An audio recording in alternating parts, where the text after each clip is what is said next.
Hello, welcome to the Abhyas Academy of Science. In previous videos we have discussed about carbohydrate और introduction part वहाँ पर हम लोगों ने कार्बोहाइड्रेट का पढ़े थे। वहाँ पर मैंने आप लोगों को शुरुआत से कार्बोहाइड्रेट की डेफिनेशंस कैसे अराइज हुई और कार्बोहाइड्रेट की नई डेफिनेशन क्या बनी, कार्बोहाइड्रेट ट्रू सेंस में क्या होते हैं, उसके बाद में हम लोग कार्बोहाइड्रेट कितने प्रकार के होते हैं, क्लासिफिकेशन ऑफ कार्बोहाइड्रेट हम लोगों ने पढ़े on the basis of physical properties and on the basis of hydrolysis product. After that we have discussed about classification of monosaccharides और मोनोसैकेराइड का भी क्लासिफिकेशन मैंने दो तरीके से बताया, एक on the basis of functional group present in the molecule and second on the basis of the number of carbon atoms present in the molecule. Now we have to discuss, after discussing the introduction, now we have to discuss one of the important example of monosaccharide and that is called as glucose. So glucose की अगर बात करते हैं तो glucose is a example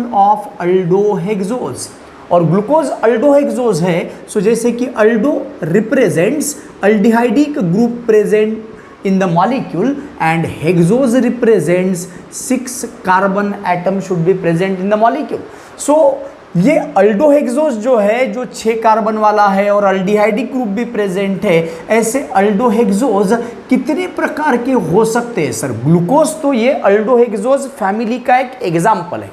अल्डोहेक्सोज ये पूरी family है जिनमें 6 कार्बन वाले अल्डिहाइड्स की हम लोग 6 कार्बन और अल्डिहाइडिक ग्रुप प्रेजेंट रहने वाले कार्बोहाइड्रेट्स या मोनोसैकेराइड्स की बात करते हैं।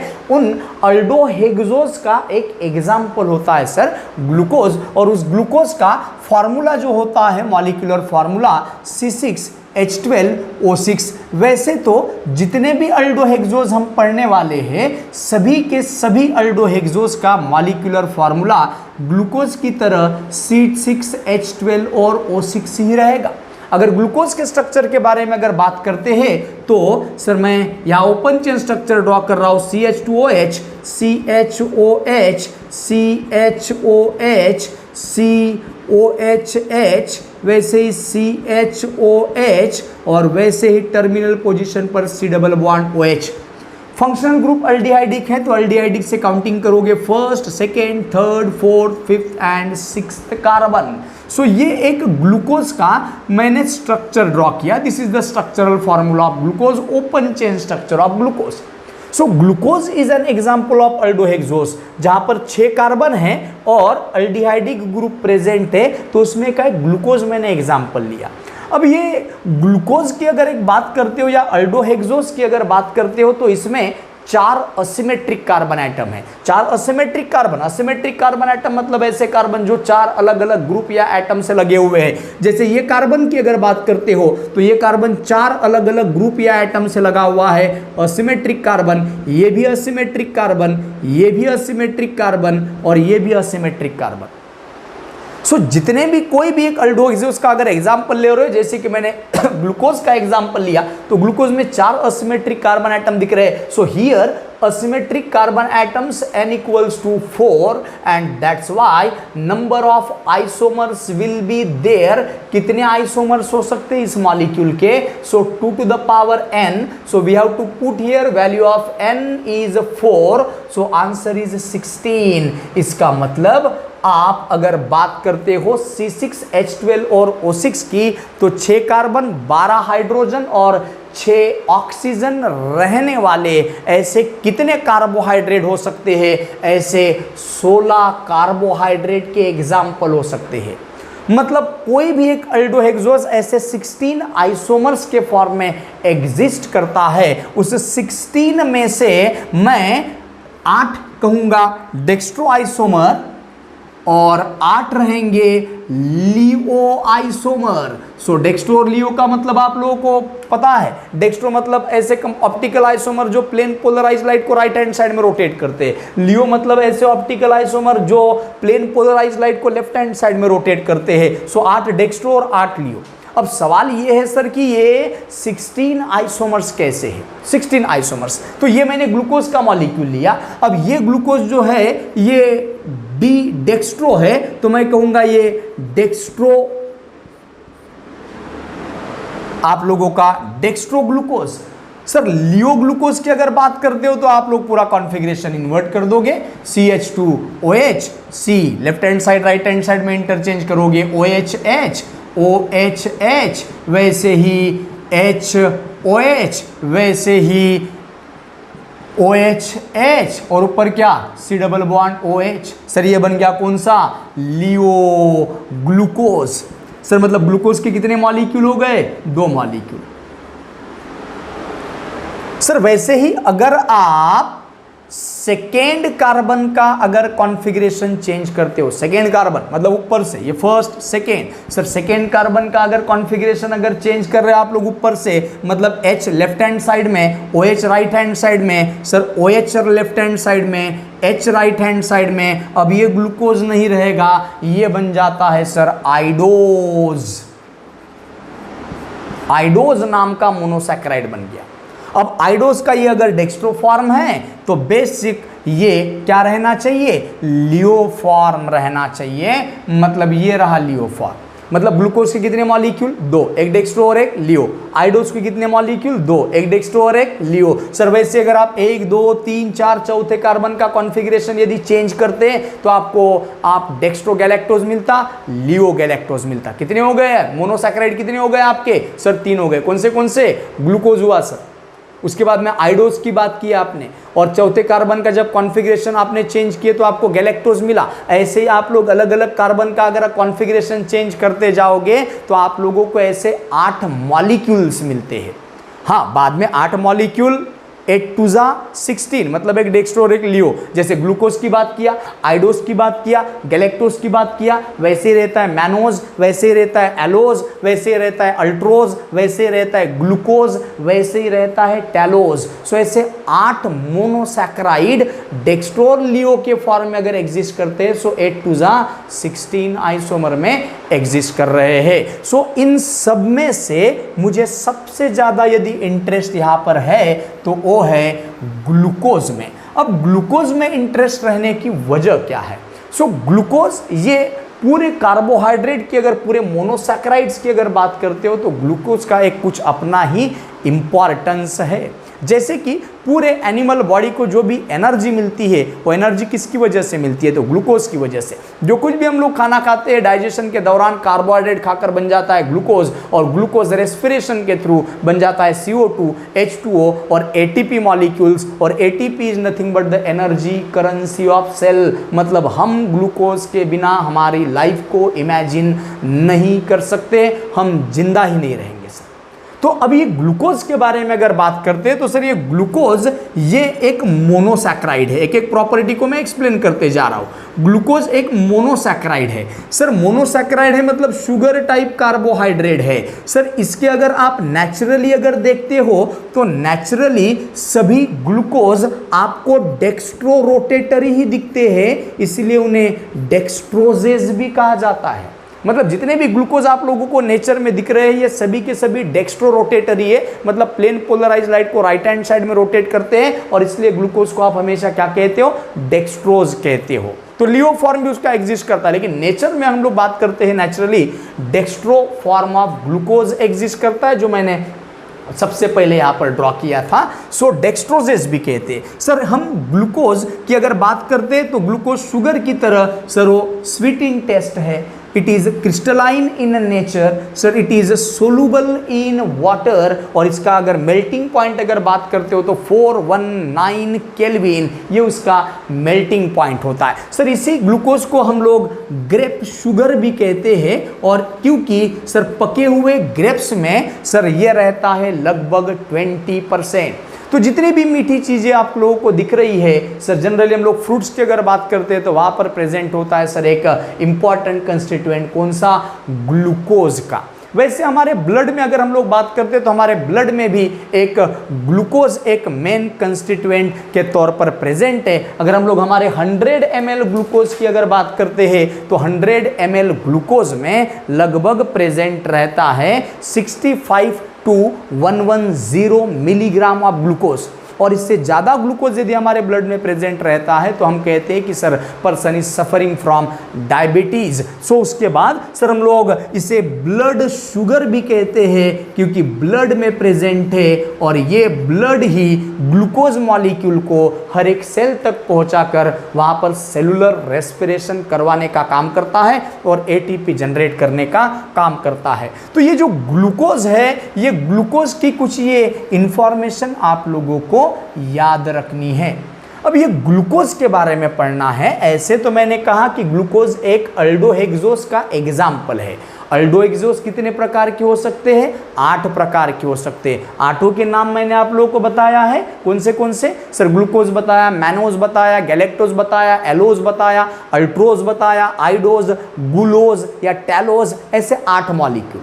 और ये जितने भी 8 नाम लिए हैं ये हमारे नेचर में डी फॉर्म में एग्जिस्ट करते हैं। D not for dextro sir, here D for D configuration. क्या होता है सर ये कॉन्फ़िगरेशन? तो कॉन्फ़िगरेशन के तरफ भी चलते, तो जितने भी मैंने 8 अल्डोहेक्सोज के एग्जाम्पल लिए सर, ये हमारे नेचर में डी कॉन्फ़िगरेशन के फॉर्म में ही एग्जिस्ट करते हैं। सो सर उसका एल कॉन्फ़िगरेशन क्या हो जाएगा फिर? 8 और ये 8 मतलब 16 आइसोमर में एग्जिस्ट कर रहा है हमारा अल्डोहेक्सोज। तो ग्लूकोज के बारे में ये कुछ इंफॉर्मेशन मैंने आपको दिया और अब हम लोग चलते हैं इनके कॉन्फ़िगरेशन के तरफ कि इनका कॉन्फ़िगरेशन कैसे होता है। जितने भी मैंने 8 मोनोसैकेराइड्स के नाम लिए हैं उनमें से एक ग्लूकोज है। ये सभी के सभी डी कॉन्फ़िगरेशन को बिलोंग करते हैं। सर डी कॉन्फ़िगरेशन का मतलब क्या होता है? Sir it is a type of absolute configuration जहां पर हम मॉलिक्यूल को डी ग्लिसरॉल्डिहाइड के साथ में कंपेयर करते हैं। ऊपर CHO,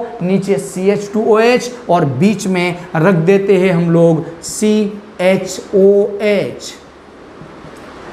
सर यदि इस ग्लिसरॉल्डिहाइड के अब ये जो कार्बन है ये असिमेट्रिक कार्बन है because this carbon is attached with 4 different atoms और 4 different group. Sir this glyceraldehyde is also an example of monosaccharide. Monosaccharide का ही, कार्बोहाइड्रेट का ही एग्जांपल है। तो ये असिमेट्रिक कार्बन मतलब अल्डिहाइड ग्रुप, ये फंक्शनल ग्रुप, उसके नीचे वाला असिमेट्रिक कार्बन एटम। तो सबसे लोवेस्ट जो असिमेट्रिक कार्बन एटम है, असिमेट्रिक कार्बन को चेक करो। लेफ्ट हैंड साइड में H, राइट हैंड साइड में OH है, तो इसे कहा जाता है डी ग्लिसरॉल्डिहाइड। और इसी को अगर आप लोग उल्टा कर दो CHO, अब OH लेफ्ट हैंड साइड में, H राइट हैंड साइड में और CH2OH जैसे के वैसे सर ये L ग्लिसरॉल्डिहाइड। तो सर अब हम लोग क्या करते हैं, कोई भी मॉलिक्यूल ये डी कॉन्फ़िगरेशन एडॉप्ट कर रहा है या एल कॉन्फ़िगरेशन एडॉप्ट कर रहा है, सर ये हम डिसाइड करते हैं डी ग्लिसरॉल्डिहाइड और एल ग्लिसरॉल्डिहाइड को देखकर।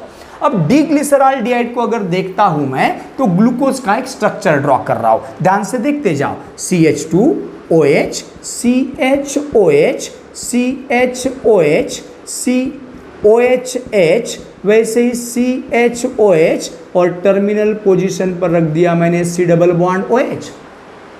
सर ये भी असिमेट्रिक, ये भी असिमेट्रिक, ये भी असिमेट्रिक, ये भी asymmetric carbon. Asymmetric carbon atom मतलब चारों के चारों एटम से ग्रुप डिफरेंट हो। तो कौन सा असिमेट्रिक कार्बन एटम देखना सर, यहाँ तो ढेर सारे असिमेट्रिक कार्बन एटम हैं। तो आपके अल्डिहाइडिक या कीटोनिक फंक्शनल ग्रुप से जो सबसे ज़्यादा दूर है मतलब ये, या फिर सबसे बॉटम पर प्रेजेंट रहने वाला असिमेट्रिक कार्बन देखना और उस कार्बन का कॉन्फ़िगरेशन आप चेक करो। उस कार्बन का कॉन्फ़िगरेशन यदि चेक करते हो तो आपको दिख रहा है लेफ्ट हैंड साइड में H, राइट हैंड साइड में OH, बिल्कुल डी ग्लिसरॉल्डिहाइड के तरह। तो इसे मैं कहूँगा डी ग्लूकोज। और ये डी ग्लूकोज जितने भी मोनोसैकेराइड, मैंने 8 मोनोसैकेराइड के नाम लिए हैं, ये 8 मोनोसैकेराइड में आप लोगों को नीचे वाला CHOH ये हमेशा लेफ्ट हैंड साइड में H और राइट हैंड साइड में OH ही दिखेगा, मतलब वो डी फॉर्म में ही रहेंगे। अब ये कंपाउंड को जब मैंने प्लेन पोलराइज लाइट पास किया तो प्लेन पोलराइज लाइट पास करने के बाद इस कंपाउंड ने प्लेन पोलराइज लाइट को रोटेट किया लेफ्ट हैंड साइड में, तो मैं डेक्स्ट्रो रोटेटरी कहा उसे। सर ये डेक्स्ट्रो रोटेटरी है, मतलब डी ब्रैकेट में माइनस रिप्रेजेंट्स डेक्स्ट्रो रोटेटरी या स्मॉल डी भी कहते हैं आप लोग। सर ये तो हो गया डी ग्लूकोज। फिर एल ग्लूकोज कैसे रहेगा sir? So L glucose draw करने के लिए या लियो ग्लूकोज आपको ड्रॉ करने के लिए मिरर इमेज बना दो। CH2OH लेफ्ट हैंड साइड के सब्स्टिट्यूएंट राइट हैंड साइड में OHH OH H H OH, यहां पर वैसे ही OH H और ये बन गया C double bond OH। Sir अब देखोगे नीचे वाले असिमेट्रिक कार्बन का कॉन्फ़िगरेशन L ग्लिसरॉल्डिहाइड की तरह है। सर ये L ग्लूकोज है, कैपिटल L, नॉट स्मॉल। और इस L ग्लूकोज का जब मैंने स्पेसिफिक रोटेशन चेक किया, प्लेन पोलराइज लाइट पास किया, तो प्लेन पोलराइज लाइट इस कंपाउंड ने रोटेट किया लेफ्ट हैंड साइड में, मतलब ये कौन सा रोटेटरी है, लियो रोटेटरी है। तो आप इसको कह सकते हो ये L plus dextro plus positive sign और ये L माइनस ग्लूकोज। तो ग्लूकोज के कितने स्ट्रक्चर ड्रॉ किए आपने? 2, एक DL, एक को डेक्स्ट्रो, एक को लियो कह रहे हो। वैसे आप लोग गैलेक्टोस को कितने ड्रॉ करोगे? 2 ड्रॉ करोगे। गैलेक्टोस कैसे बनेगा? सर अगर आप चौथे कार्बन का कॉन्फ़िगरेशन यहां चेंज कर देते हो तो ये गैलेक्टोस, बाकी वैसे के वैसे, फिर ये डी गैलेक्टोस, वो क्या बन जाएगा? L galactose. अगर आप लोग सेकेंड कार्बन का कॉन्फ़िगरेशन यदि चेंज करते हो तो बन जाएगा आइडोज, डी आइडोज। इधर क्या बन जाएगा? L आइडोज। ऐसे ही 8 टू 16 आइसोमेरिक फॉर्म में हमारे अल्डोहेक्सेज एग्जिस्ट करते हैं। तो ये कॉन्फ़िगरेशन की बात की है। अभी मुझे ये ग्लूकोज कैसे क्या तैयार करता है, तो वैसे हमारे सिलेबस में ग्लूकोज का मेथड ऑफ प्रिपरेशन नहीं है, तो ये इंट्रोडक्शन पार्ट आप लोग ग्लूकोज के बारे में याद रखो। और अब हम लोग बात करते हैं, हम चाहे तो पूरे के पूरे 16 आइसोमर के स्ट्रक्चर हम लोग ड्रॉ कर सकते हैं, but it will be considered as a wastage of time here. यहाँ पर हम लोग उसको वेस्टेज ऑफ टाइम कंसिडर करेंगे। सो ग्लूकोज के बारे में ध्यान रखो। अब हम लोग बात करते हैं कि सर ये ग्लूकोज तैयार कैसे करते हैं। तो आप लोग सिंपल सी प्रोसेस है, आपके पास में घर में केन शुगर होता है जिसको आप लोग शक्कर कहते हो, उसमें आप लोग डाइल्यूट H2SO4 डाल दो, हीट करो। हीट जब करोगे तो आपको क्या मिलता है? एक ग्लूकोज मिलता है और साथ में एक फ्रुक्टोज मिलता है। और ये ग्लूकोज और फ्रुक्टोज की अगर बात करते हो तो ग्लूकोज ये अल्कोहलिक सॉल्यूशन में लेस सोलूबल रहता है, जबकि फ्रुक्टोज ज्यादा सोलूबल है। तो उनके सोलूबिलिटीज के डिफरेंस की वजह से आप उसको क्रिस्टलाइजेशन की प्रोसेस से भी सेपरेट कर सकते हो। तो सबसे पहले आप सुक्रोज का एसिडिक हाइड्रोलिसिस करो, मतलब C12H22OL11 और उसमें डाइल्यूट H2SO4 से दिया गया पानी आया और उसको हीट करो तो आपको मिलता है एक ग्लूकोज C6H12O6 और दूसरा मिलता है फ्रुक्टोज C6H12 और O6। सर हम लोग यहाँ पर जितनी भी बात की है अब तक, वहाँ फ्रुक्टोज की बात नहीं की, क्योंकि फ्रुक्टोज ये कीटोहेक्सोज है, अल्डोहेक्सोज नहीं, कीटोनिक ग्रुप और 6 कार्बन। सो ग्लूकोज और फ्रुक्टोज मिल रहा है। तो ये ग्लूकोज मिला सर मुझे मेथड ऑफ प्रिपरेशन में। वैसे ही आप पोटैटो से बनाया हुआ जो स्टार्च है, उस पोटैटो स्टार्च में भी आप क्या कर सकते हो? सर पोटैटो स्टार्च का अगर हम लोग बात करते हैं तो सेकेंड मेथड ऑफ प्रिपरेशन, जहां पर C6H10O5 n टाइम्स ये पोटैटो स्टार्च को आप लोग क्या करोगे? तो डाइल्यूट H2SO4 के साथ में हीट करोगे, और डाइल्यूट H2SO4 के साथ में हीट करोगे, so you will get here n number of C6H12 and O6। So glucose molecule मिलेंगे सर। और अब इस प्रोसेस में dilute H2SO4, access dilute H2SO4 को न्यूट्रलाइज करने के लिए आप लोग चॉक डाल देते हो, मतलब कैल्शियम कार्बोनेट डाल देते हो। तो ये सब प्रोसेस हम लोग बाद में करते हैं। तो इस तरीके से आप लोग सुक्रोज से ग्लूकोज तैयार कर सकते हो, स्टार्च से आप लोग ग्लूकोज तैयार कर सकते हो। सो मेथड ऑफ प्रिपरेशन आपके सिलेबस में नहीं, लेकिन फिर भी आप लोगों को थोड़ी सी इंफॉर्मेशन रहे कि हम ग्लूकोज को कैसे क्या सिंथेसाइज कर सकते हैं। तो ऐसे 16 आइसोमर में से हमारा ज्यादा इंटरेस्ट किस में है? ग्लूकोज में। सो वैसे तो सभी कार्बोहाइड्रेट का अपने आप में कुछ ना कुछ इंपॉर्टेंस है, लेकिन ग्लूकोज जो एक एनर्जी गिविंग न्यूट्रिएंट के तौर पर, एनर्जी गिविंग मॉलिक्यूल के तौर पर काम करता है। सो कार्बोहाइड्रेट का एक बेसिक मॉलिक्यूल के तौर पर काम करता है। हम उस ग्लूकोज के बारे में पढ़ रहे हैं। सो यहाँ पर इंट्रोडक्शन पार्ट ग्लूकोज का प्रिपरेशन कैसे करते हैं ये, और उसके बाद चलते हम लोग प्रिपरेशन के केमिकल रिएक्शन के तरफ। तो ये अभी एग्जाम पॉइंट ऑफ व्यू आपके लिए एक इंपॉर्टेंट टॉपिक है, chemical reactions of glucose. Glucose की केमिकल रिएक्शन पढ़ने के पहले यदि आप ग्लूकोज के स्ट्रक्चरल फॉर्मूले के तरफ अगर आते हो तो मैं एक्सपांडेड फॉर्म में लिख देता हूं। ध्यान से देखो, अभी सबसे पहले तो आप लोग 6 कार्बन की एक स्ट्रेट चेन ड्रॉ कर दोगे, 1 2 3 4 5 और 6। ऊपर वाले कार्बन को आप कहोगे C डबल बॉन्ड OH मतलब अल्डिहाइड।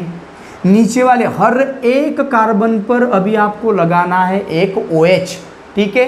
अब कॉन्फ़िगरेशन माइंड में रखो या मत रखो, सर हर एक कार्बन को आपको लगाना है OH, ऊपर वाले कार्बन को छोड़कर हो गया अल्डिहाइड।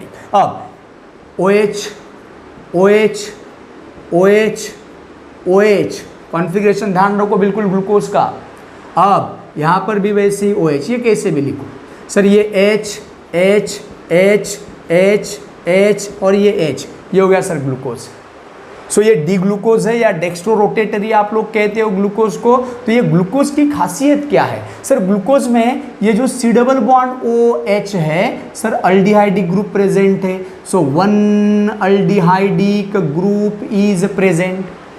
सर आखिरी में अगर देखोगे तो ये कार्बन पर लगा है OH, कार्बन पर OH मतलब अल्कोहलिक ग्रुप, लेकिन OH जिस कार्बन पर लगा है वो कार्बन सिर्फ एक ही कार्बन से डायरेक्टली अटैच्ड है, मतलब प्राइमरी अल्कोहलिक ग्रुप। सर ये एक प्राइमरी अल्कोहलिक ग्रुप भी है। सो 1 प्राइमरी अल्कोहलिक ग्रुप।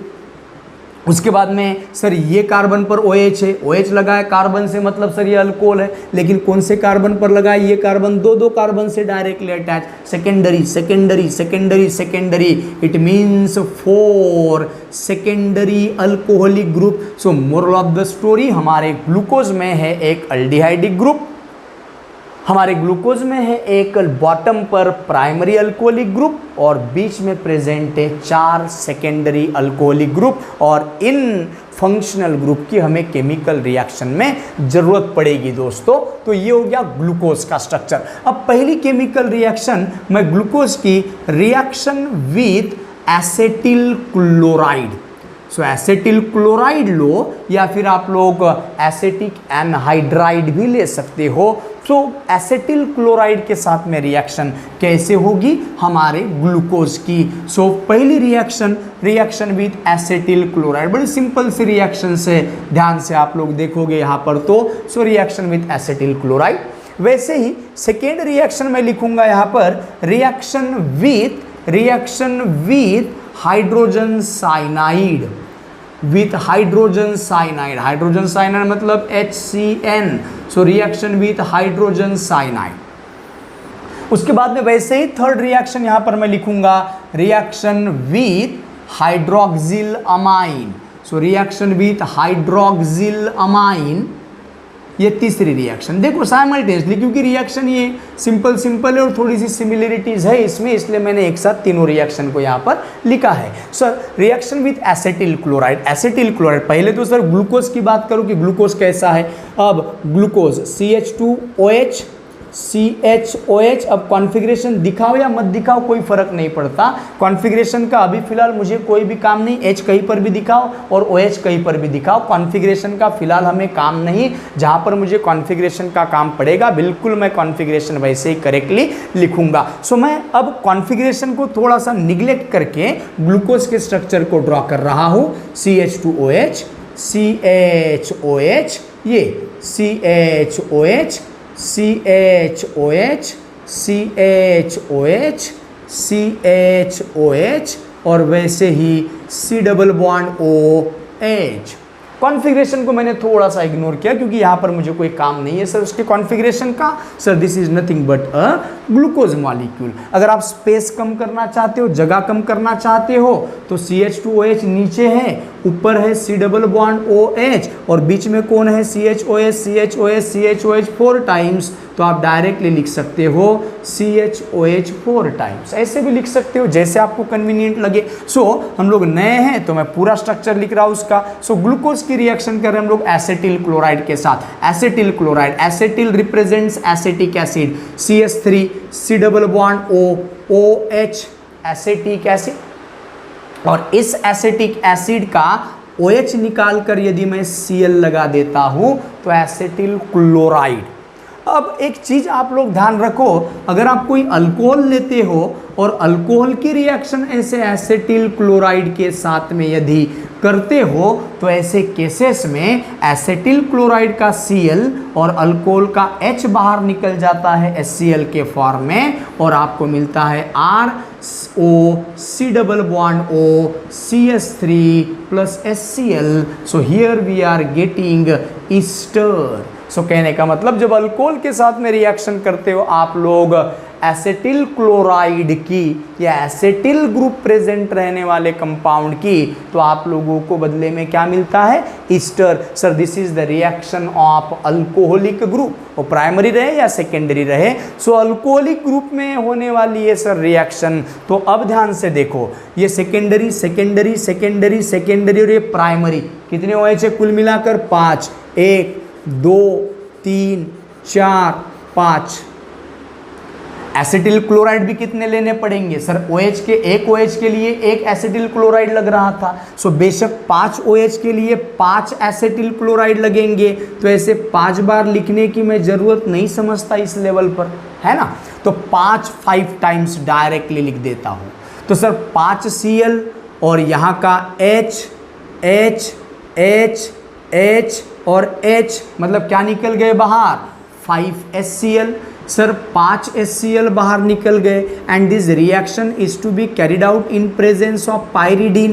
पायरिडीन ये एक बेस है सर जो इस एसिड को, तैयार हुए एसिड को न्यूट्रलाइज करने का काम करेगा, क्योंकि HCl ग्लूकोज के साथ दूसरे तरीके से भी रिएक्शन दे सकता है और ग्लूकोसाइड तैयार कर सकता है. तो ये HCl को न्यूट्रलाइज करने के लिए हम लोग यहाँ पर क्या डालते हैं? पायरिडीन. ग्लूकोज की HCl के साथ रिएक्शन होकर ग्लूकोसाइड मिलता है और रिएक्शन हम लोग देखेंगे आखिरी में. तो सर ये पायरिडीन हमने HCl को न्यूट्रलाइज करने के लिए यूज किए. तो क्या स्ट्रक्चर मिलेगा? C डबल बॉन्ड OH को तो बिल्कुल आप हाथ लगाओगे नहीं. CH CH CH CH और यहाँ कौन था? CH2, है ना. H निकल गया Cl के साथ, क्या बचा? O. यहाँ पर भी O, तो सभी कार्बन के साथ O लग गया. और अब कौन लगेगा यहाँ से? COCH3 COCH3 COCH3 C double bond OCH3 C double bond OCH3. वैसे ही C डबल बॉन्ड OCH3, यहाँ पर भी वैसे ही C डबल बॉन्ड OCH3 और यहाँ पर भी वैसे ही C डबल बॉन्ड OCH3. तो ये एसीटेट ग्रुप है, एसीटेट. 1 2 3 4 5. सो ये बन गया क्या? ग्लूकोज पेंटा एसीटेट. ग्लूकोज पेंटा एसीटेट मिल रहा है. सो क्वेश्चन रहेगा आप लोगों को, how does glucose reacts with acetyl chloride. Sir ये ग्लूकोज एसिटिल क्लोराइड के साथ में कैसे रिएक्ट करेगा? तो आप लोग रिएक्शन लिखोगे पूरी ऐसे और कहोगे glucose on reaction with acetyl chloride in presence of pyridine it gives glucose pentacetate and this reaction indicates the presence of 5OH group present in the glucose molecule. So ये पहली रिएक्शन हो गई. उसके बाद में रिएक्शन विथ हाइड्रोजन साइनाइड. फिर से मैं ग्लूकोज का स्ट्रक्चर ड्रॉ कर रहा हूँ. CH2OH CHOH CHOH CHOH CHOH और आखिरी में क्या लिखोगे? C double bond OH. ये ग्लूकोज का ओपन चेन स्ट्रक्चर, यहाँ मैंने बिल्कुल कॉन्फ़िगरेशन को माइंड में नहीं रखा. और इस ग्लूकोज की रिएक्शन किसके साथ करना है? HCN के साथ. सर ये HCN के साथ जब रिएक्शन करते हो तो ये कार्बोनिल ग्रुप के साथ में रिएक्शन देता है. कार्बन ऑक्सीजन के बीच में डबल बॉन्ड है. अब ये कार्बोनिल ग्रुप, डबल बॉन्ड है मतलब एक मजबूत सिग्मा बॉन्ड है, एक कमजोर पाई बॉन्ड है, वीक पाई बॉन्ड टूट जाता है. This HCN gives reaction with carbonyl group, ध्यान रखना. तो ये C डबल बॉन्ड O के पाई बॉन्ड को तोड़ देगा. Cn minus partial negative, H plus partial positive. Partial इसलिए क्योंकि अभी बॉन्ड टूटने का है, टूटेगा तो Cn minus H plus complete charges. तो देखो अभी C डबल बॉन्ड O का बॉन्ड जब टूटा तो ऊपर में क्या सिचुएशन बनेगी? ध्यान से देखो, CH नीचे वाले इतने पोर्शन में कोई चेंजेस नहीं होने और जैसे कि वैसे रहने वाला है. CHOH CHOH CHOH CHOH और वैसे ही CH2OH. ये बन गया ग्लूकोज. सर अब ये ग्लूकोज का टर्मिनल पोजीशन पर जो एल्डिहाइडिक ग्रुप है, कार्बन ऑक्सीजन के बीच का पाई बॉन्ड टूटा, बॉन्ड में कितने इलेक्ट्रॉन, 2 इलेक्ट्रॉन, एक तो ऑक्सीजन की तरफ जमा होंगे, ऑक्सीजन निगेटिव कार्बन पॉजिटिव, नहीं तो कार्बन के ऊपर डिपॉजिट होंगे, कार्बन निगेटिव ऑक्सीजन पॉजिटिव। लेकिन सर ऑक्सीजन ये मोर इलेक्ट्रोनिगेटिव है, तो बेशक पूरे के पूरे इलेक्ट्रॉन पेयर किसके तरफ जाएंगे, ऑक्सीजन के तरफ, ऑक्सीजन निगेटिव बनेगा। यदि ऑक्सीजन निगेटिव बनता है तो निगेटिव की तरफ Cn निगेटिव तो आएगा नहीं, ऑक्सीजन निगेटिव की तरफ कौन आएगा, पॉजिटिव H, मतलब ऑक्सीजन से अटैच्ड हो जाएगा H, और कार्बन प्लस के तरफ कौन आएगा, Cn। एक ही कार्बन पर OH भी है, एक ही कार्बन पर Cn भी है, OH रहना मतलब हाइड्रोक्साइड, हाइड्रीन, साइनो लगा है सर, इसे हम कहते हैं cyanohydrin. So here we are getting glucose cyanohydrin. So ये जो रिएक्शन है ये अल्डिहाइडिक ग्रुप या कीटोनिक ग्रुप की रिएक्शन होती है, कहने का मतलब कार्बोनिल ग्रुप की रिएक्शन होती है। जैसे जब भी रिएक्शन जो लिखे थे वो हाइड्रोक्सिल ग्रुप की रिएक्शन थी। So without affecting the carbonyl group you just perform reaction with hydroxyl group, and in this reaction HCN will react selectively with carbonyl, it will not react with hydroxyl group. So without affecting the OH you have to react only HCN with carbonyl group, and you will get such type of addition compound, and that is nothing but a glucose cyanohydrine. So this is the reaction which gives us idea about the presence of carbonyl group, C double bond O group in the molecule. So answer रहेगा what happens when glucose is treated with HCN। तो हमारा answer रहेगा, पहले reaction लिखोगे और reaction के बाद theory कि glucose on reaction with hydrogen cyanide it gives glucose cyanohydrin. ये सेकेंड केमिकल रिएक्शन हो गई। वैसे ही तीसरी केमिकल रिएक्शन की तरफ चलता हूँ, ग्लूकोज विथ हाइड्रोक्सिलामाइन। तो जैसे आपने HCl की रिएक्शन किए थे वैसे ही कार्बोनिल ग्रुप के साथ ही हाइड्रोक्सिलामाइन रिएक्ट भी करता है। BSc थर्ड सेमेस्टर में अल्डिहाइड कीटोन की केमिकल रिएक्शन पढ़े थे, बस वैसे ही रिएक्शन है, फिर से वही C double bond OH CHOH। अब CHOH के ऊपर रिएक्शन होने वाली नहीं, C डबल बॉन्ड OH हमारा रिएक्शन सेंटर है, तो CHOH डायरेक्टली आप 4 टाइम्स भी लिख सकते थे। सो CHOH CHOH CH2OH ये बन गया ग्लूकोज, और ये ग्लूकोज की रिएक्शन किसके साथ करना है, हाइड्रोक्सिल अमाइन।